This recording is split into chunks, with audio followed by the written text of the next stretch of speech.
Olá pessoal, o bate-papo de hoje é com o deputado Vinícius Siqueiros. Tudo bem, Vinícius? Beleza, Josmar. A gente começou a conversar aqui antes da entrevista, como não é ensaiado, o pessoal bate-papo espontâneo, o Vinícius estava contando um pouco da história dele aqui, da adolescência, e eu achei interessante, eu queria começar esse bate-papo contando essa história. Fala um pouquinho pra gente aí, Vinícius. Eu tinha 10 anos de idade quando eu comecei a treinar taekwondo no Guanabara, né? E a gente tinha poucas condições financeiras e comecei a despontar um pouco no esporte e estava atrás de patrocínio, né? E meu pai, que tem um barzinho ali na Avenida do Coelho, eu lembro que eu vesti uma roupa à tarde, cerca de 1 hora da tarde, falei, pai, eu vou lá na Coca-Cola pedir patrocínio. Coca-Cola, ousado, hein? Saí de Trindade, peguei o ônibus e fui para Tá aí um exemplo de ousadia, hein, pessoal? E aí, cheguei na Coca-Cola 3 anos depois, eu vou na Guanabara, no eixo, sai de papelagem. Fez muito isso. Chega lá no Trindade. Ou época que era difícil, depois de ter um carro, uma moto naquela época. E pensa, você tinha cerca ali de... Eu comecei com 10, nessa época eu tinha 12 anos de idade, cheguei lá na recepção da Coca-Cola, a recepcionista lá, aí eu cheguei, eu quero falar com quem que é responsável de patrocínio. Sem marcar horário, sem nada. Quero falar que eu tenho responsável. Aí, mas o senhor não agendou um horário? Eu falei, não quero falar com quem patrocina. Ele assim, quem que é que cuida do patrocínio da Coca-Cola? Eu falei, o seu Charles. E aí ele ligou pro seu Charles e falou assim, seu Charles, tem um menino aqui querendo falar com um negócio de patrocínio. E quem é? Eu falei, não. Eu falei pra ela assim, fala que é o Vinícius lá do Guanabara. Não, menino, coisa de criança. E ela falou que não podia atender, porque estava ocupado, que era para marcar um horário. Eu lembro que eu falei para ela assim, não, fala que eu peguei 3 ônibus, eu vim do Guanabara para falar sobre patrocínio. Eu acho que, não sei se eu estava num dia ali bom demais. E autoestima elevada. Mas deixa eu ver o que esse menino quer falar comigo, né? E eu cheguei lá na Coca-Cola, sentei lá na antessala, né? Todo mundo uniformizadinho, eu vi que era uma pessoa de um alto patamar da empresa, né? Fiquei esperando, a menina me ofereceu um refrigerante, tomei na época, eu lembro, uma Fanta Uva, e ele me recebeu, falou pra mim, pois não, doutor, eu sou o Vinícius, sou atleta de taekwondo, e eu sou bom nesse negócio que eu faço, só que eu estou classificando para os campeonatos e não estou tendo condição de viajar, então eu queria ver como é que faz para a Coca-Cola me patrocinar. Aí ele olhou para mim, com terno ali, né, tava de gravata, um blazer atrás do banco lá, e falou assim, tá, mas como é que é? Me mostra, o que é que você...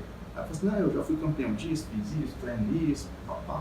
Ele ficou olhando para mim ali assim, e não sei se foi...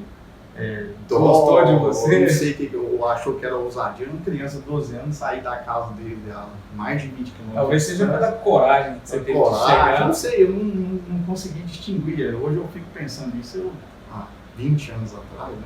Mais de 20 anos atrás.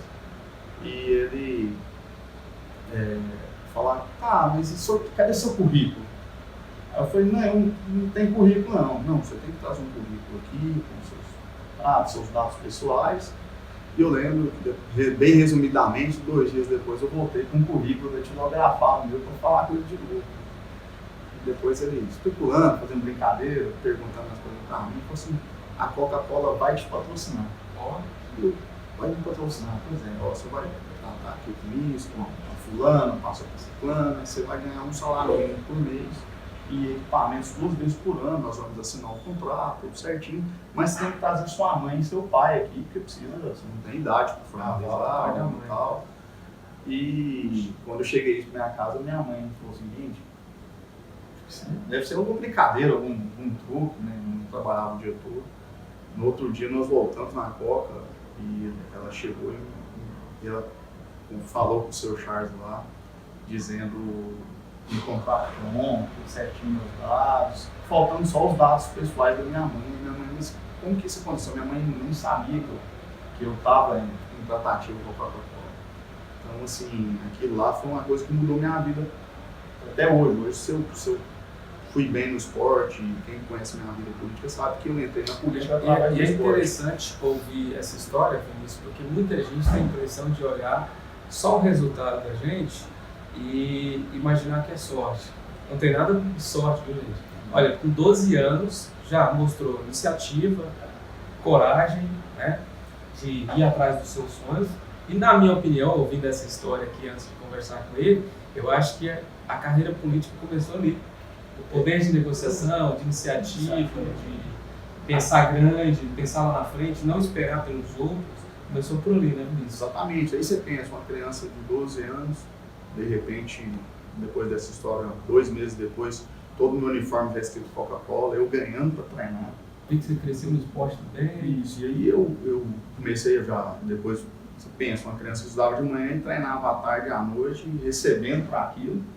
Eu comecei a despontar nacionalmente, fui seleção goiana, tricampeão goiano, bicampeão centro-oeste, campeão brasileiro, viajei aí vários países lutando pela seleção e aquilo foi como se diz, a fagulha que me deu esse potencial, né?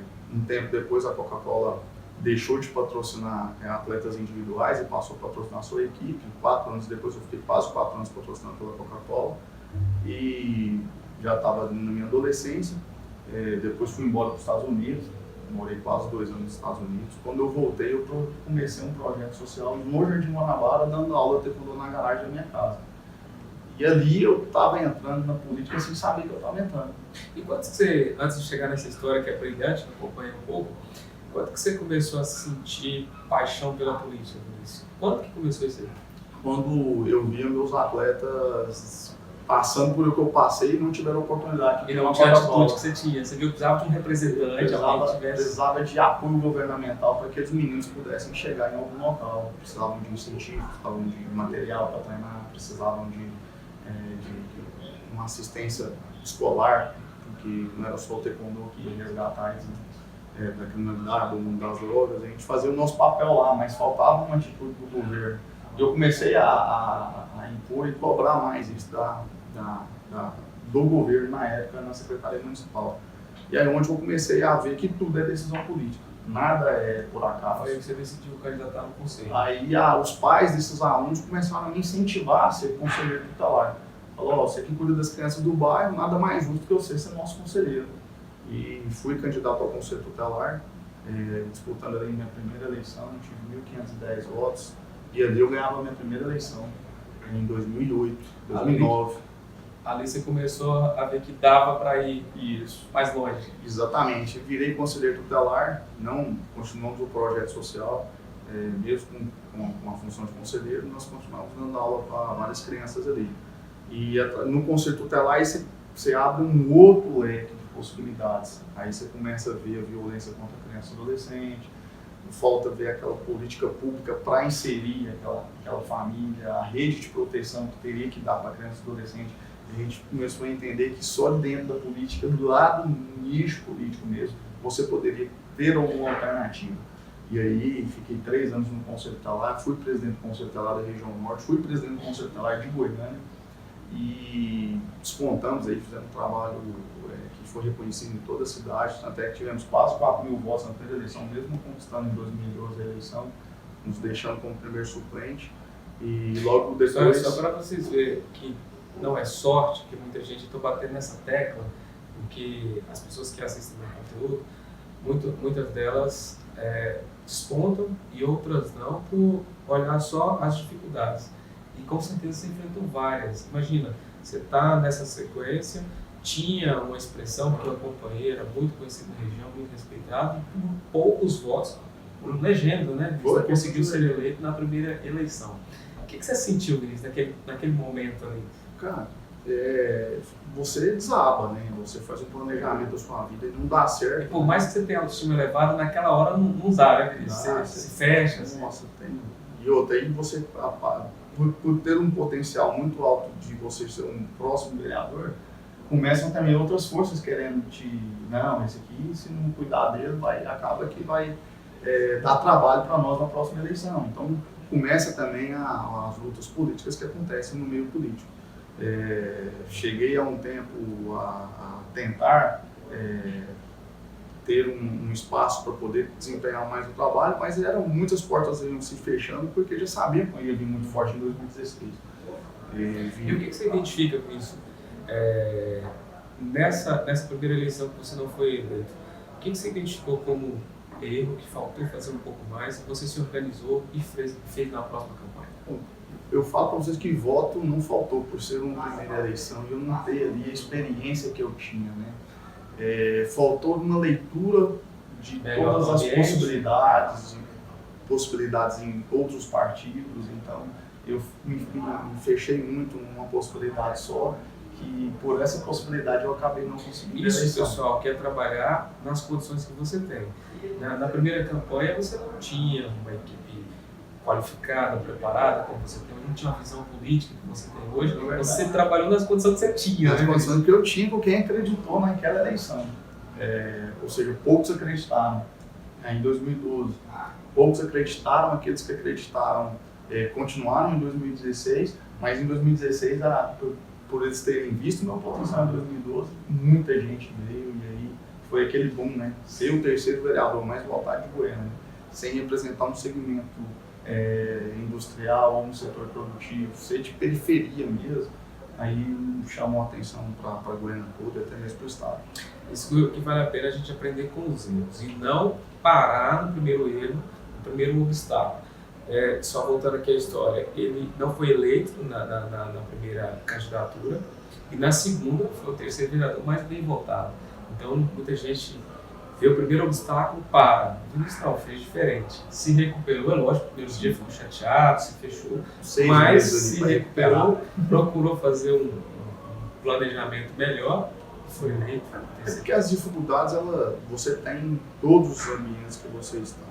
Por exemplo, eu como vereador, eu tinha uma dificuldade, várias dificuldades. Aqui como deputado eu tenho centenas de dificuldades. Se eu colocar a dificuldade acima das possibilidades positivas, eu sempre vou estar olhando sobre as dificuldades. Eu tento driblar as dificuldades e atravessar para onde tem as possibilidades. É lógico que isso não é fácil, né? Teoricamente falando assim, tranquilo, mas não pensem que as dificuldades elas não existem. Você pode ter mandato de vereador, mandato de deputado, mandato de prefeito, só vai aumentando os níveis de dificuldade, mas se você for olhar só para os problemas... Aí...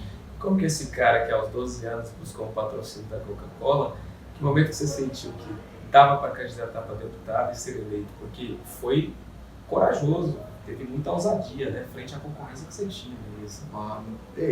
Essa eleição de deputado já em 2018, ela já foi totalmente diferente da de 2016 e de 2012. A 2016 eu me senti muito preparado pela derrota eleitoral de 2012. A 2018 ela foi assim uma leitura muito rápida da possibilidade de ter votos. Quando eu olhei o quadro, os adversários que estavam dentro do partido, eu falei, olha, eu consigo ganhar a eleição aí. Tanto é que eu resolvi sair candidato faltando 2 meses para a eleição. Se você falar isso para uma pessoa, é uma loucura você achar que vai ser ganhar uma eleição faltando 2 meses. Mas porque eu já estava como vereador, eu continuei trabalhando sem pisar no freio, a campanha estava pré-pronta, né? Então, mesmo eu resolvendo sair candidato faltando 2 meses, quando eu startei a campanha, a gente já tinha muita gente para poder visitar, ir atrás, fazer que essas pessoas também levassem nossa mensagem. Legal. Vinícius, a gente está aqui contando a sua história, é muito bonita, tem muita coisa para fazer pergunta, mas eu queria entrar um pouquinho, já que a gente está tratando com o parlamentar, eu queria ouvir um pouco a sua opinião em relação ao cenário político e às redes sociais. Como que você vê isso? Qual que é a vantagem, qual que é a desvantagem de todo mundo estar falando o que pensa, dando sua opinião, querendo entender de política? Qual é a sua opinião? Não, isso de uma certa forma, muito salutar, muito positivo, né? Todo mundo querer dar opinião, todo mundo querer participar do processo via rede social, via Instagram, Facebook, WhatsApp, isso é muito positivo. De uma certa maneira, isso faz com que as pessoas parem pelo menos um pouquinho do dia para falar de política, para debater sobre como melhorar a vida da sociedade, isso é muito positivo. Mas infelizmente, como é no mundo, tem pessoas que usam isso por lado positivo, mas também tem pessoas que usam apenas para denegrir, para criticar, assim, as críticas são sempre muito bem-vindas quando elas vêm de forma uma crítica construtiva, mas infelizmente a rede social ela encoraja muito as pessoas. estar atrás de um telefone, estar atrás de um computador, e muitas vezes as pessoas falam o que quer e que não tem coragem de falar se estivesse frente a frente. Então isso encoraja muitas pessoas. Isso tem feito também a rede social um campo de guerra que não leva ninguém a lugar nenhum. Esse embate, por exemplo, eu concordo que às vezes você discutir suas ideologias políticas no período de campanha, tudo bem. Mas quando passa a campanha, que está um momento seu agora, eu acho que agora esse embate que não é tão interessante. Hoje você é um deputado e você vai legislar para toda a população, para quem votou em você, para quem não votou. Esse embate não faz nenhum sentido, acho que a gente não avança. O embate, quando ele é um embate de ideias, ele é sempre muito bem aproveitado, mas quando ele é um embate de pessoas, de detalhes que não vão levar a sociedade em lugar nenhum, aí esse é o campo. Principalmente quando ele está baseado só na paixão, né? Que é não ver erro, porque toda e qualquer pessoa, ela tem qualidades, mas ela tem defeito e ela erra durante o processo. E a crítica faz com que você venha a evoluir. Igual quando você foi lá na sua campanha de vereador, que você parou, sentou, analisou os erros que você teve, se organizou e veio novamente. Nas questões políticas, nas discussões, nos embates, acho que está faltando esse senso crítico. Olha, além de estar faltando, são dois sentimentos muito perigosos, o amor e o ódio. Isso é perigoso na vida, quando você está com muito amor, paixão por uma pessoa, você não consegue enxergar ali um palmo do nariz. E o ódio também faz isso acontecer de forma diferente. O ódio, muitas vezes, ele atinge, ele vai para jugular das pessoas mesmo. Então, são dois sentimentos que a gente tem que saber diferenciar bastante. Então, tirar o amor, o ódio, a paixão, o ódio e ter a racionalidade da coisa, de analisar realmente o que está acontecendo. Então, as pessoas que têm esse sentimento é muito aflorado, e hoje nós estamos num embate aí muito tenso, que é um embate entre esquerda muito radical e a direita também muito radical. Eu digo que essas duas vertentes, se você se identifica como uma pessoa de muito direita radical ou de muito esquerda radical, você não está preparado para discutir projeto para o país e nem para a cidade.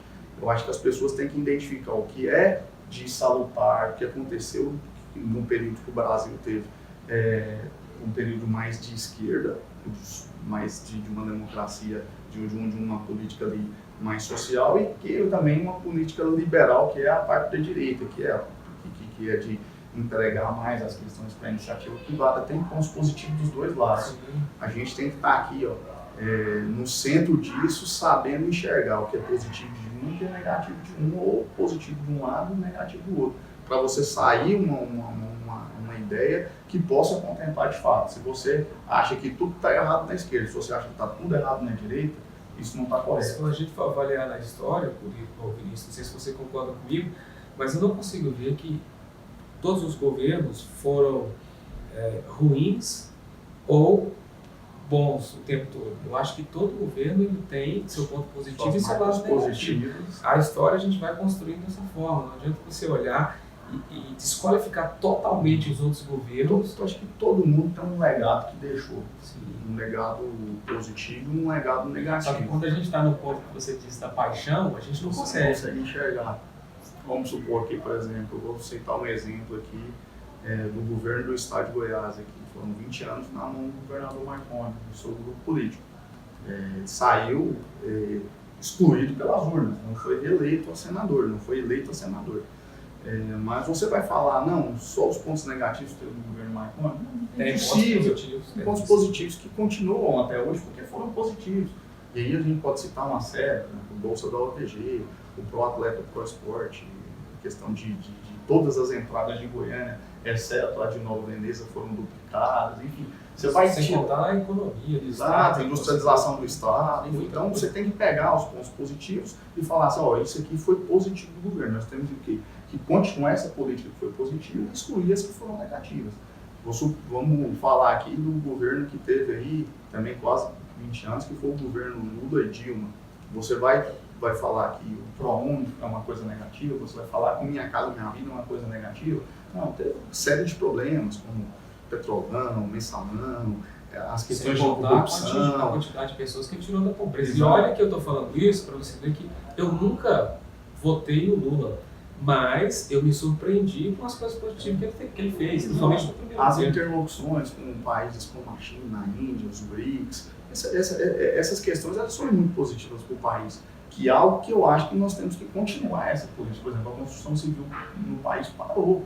Nós temos que, se o governo atual do Jair Messias Bolsonaro não dá uma classificada na construção civil, a construção civil é o termômetro da economia do país. Se você não tem a construção civil, não está pujante, você não tem um nível de emprego que tem que ter. A construção civil é o mercado que mais emprega nesse país. Nós temos que imediatamente ter um programa para alavancar a construção civil, seja de saneamento, de estradas, de moradia, nós temos que ter qualquer. Então, nós não temos que excluir. Por exemplo, tem muitas questões agora que estão sendo positivas aí, do governo do Bolsonaro. Nós temos que alavancar essas questões positivas. Nós não temos que raciocinar, nós não podemos ter política de estimação. Olha que eu sou político. Eu sou passivo de erros, o presidente é passivo de erros, nós temos que estar prontos para criticar no momento correto, de forma positiva, mas também conseguir reconhecer o que foi feito de forma positiva. Se nós pararmos aqui, esse aqui nada daqui presta, nada de lá presta, nós vamos ficar aqui numa guerra que não vai levar o nosso país a lugar nenhum. Esse radicalismo não leva a lugar nenhum e a gente tem que saber o momento de elogiar e o momento de criticar. Eu acho que o eleitor, por mais que você votou, eu votei no Vinícius, mas no momento que for necessário quiser fazer uma crítica, eu vou fazer, eu faço. Já fiz crítica. Já fiz crítica para o Vinícius e eu acho que o eleitor tem que ser desse jeito, ele tem que estar mais no campo racional do que no campo emocional. Se ele ficar no campo emocional, ele vai ficar fazendo campanha política durante os 4 anos do governo Bolsonaro. Exatamente. E não vai conseguir criticar nada. E outra, qualquer pessoa, Vinícius, quando ele está sendo muito elogiado, todo mundo está defendendo tudo que ele faz, ele se sente muito mais confortável. Quando você faz críticas de forma respeitosa, não de forma agressiva. Propositiva. Isso. A pessoa cresce, a pessoa desenvolve, e o governo ele precisa saber ouvir as críticas e o eleitor também. Essa paixão, eu acho que a gente não vai a lugar nenhum. Mas, Vinícius, tá bom aqui o nosso bate-papo, mas para esse vídeo não ficar muito longo, o pessoal não cansar de ouvir a gente. Vamos deixar para contar mais história no próximo, né? Vai ter edição 2.0 aí, com certeza.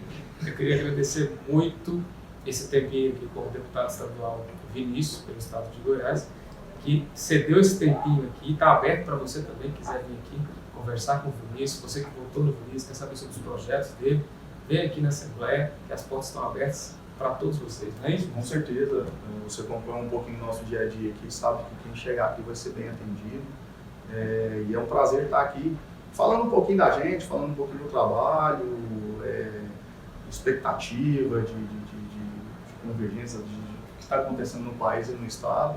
E quero dizer para vocês que eu tenho um imenso orgulho de dizer das minhas origens, como eu cheguei aqui, e eu quero que também a minha história sirva de inspiração para os outros, não só na questão política, mas em qualquer campo, seja na parte do empreendedorismo, na parte familiar, na parte que você almeja algo de formação, de educação, de formar, de fazer uma pós-graduação.